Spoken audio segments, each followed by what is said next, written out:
త్వరలోనే కేంద్ర కేబినెట్ ప్రక్షాళన దిశగా కసరత్తు జరుగుతోంది. జనసేనకు బీజేపీ నుంచి కేంద్ర మంత్రివర్గంలోకి ఆహ్వానం అందింది.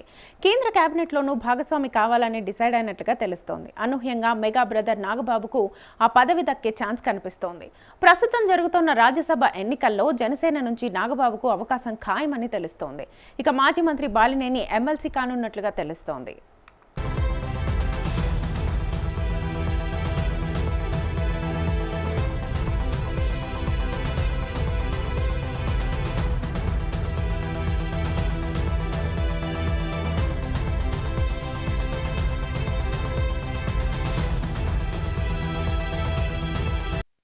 డిప్యూటీ సీఎం పవన్ రాజకీయంగా కొత్త లెక్కలు మొదలుపెట్టారు. రాష్ట్రంలో తాను డిప్యూటీ సీఎంగా ఉండడంతో కేంద్ర మంత్రివర్గంలోకి తన పార్టీ నుంచి సోదరుడు నాగబాబును పంపే ఆలోచన చేస్తున్నట్లుగా పార్టీ వర్గాల సమాచారం. ప్రస్తుతం 4 రాజ్యసభ స్థానాలకు ఎన్నికలు జరుగుతున్నాయి. అందులో జనసేనకు 1 సీటు దక్కనుంది. ఆ స్థానం నుంచి నాగబాబును రాజ్యసభకు పంపించాలని నిర్ణయించినట్లుగా తెలుస్తోంది.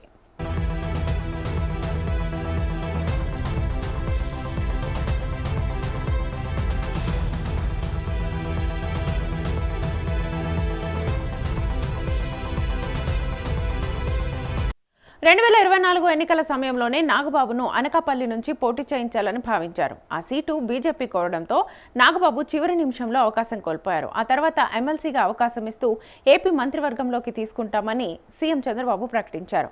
ఆ నిర్ణయం ఇంకా అమలు కాలేదు. ఆ సమయంలోనే మారుతున్న సమీకరణాల్లో పవన్ తన సోదరుణ్ణి ఢిల్లీకి పంపించాలని భావిస్తున్నట్టుగా తెలుస్తోంది.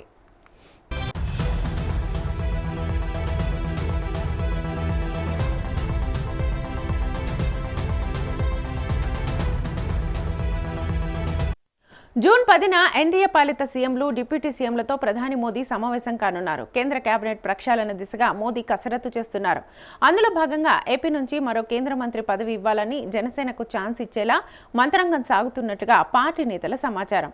అందులో భాగంగా నాగబాబుకు కేంద్ర మంత్రిగా అవకాశం దక్కడం దాదాపు ఖాయంగా కనిపిస్తోంది. ఏపీలో మంత్రిగా చేయాలనుకున్న స్థానిక సమీకరణాలతో పెండింగ్లోనే ఉంచారు.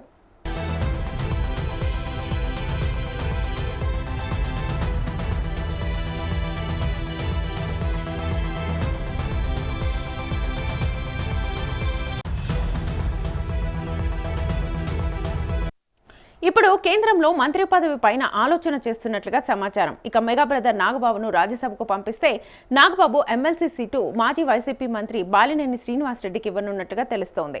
సామాజిక సమీకరణాలు, భవిష్యత్ వ్యూహాల్లో భాగంగా బాలినేనికి అవకాశం దక్కే అవకాశం ఉంది. తాజాగా బాలినేనికి ప్రాధాన్యత ఉంటుందని పవన్ సైతం స్పష్టం చేశారు. దీంతో చివరి నిమిషంలో మార్పులు జరిగితే మినహా ఈ నిర్ణయాలు అమలు జరిగే అవకాశం కనిపిస్తోంది.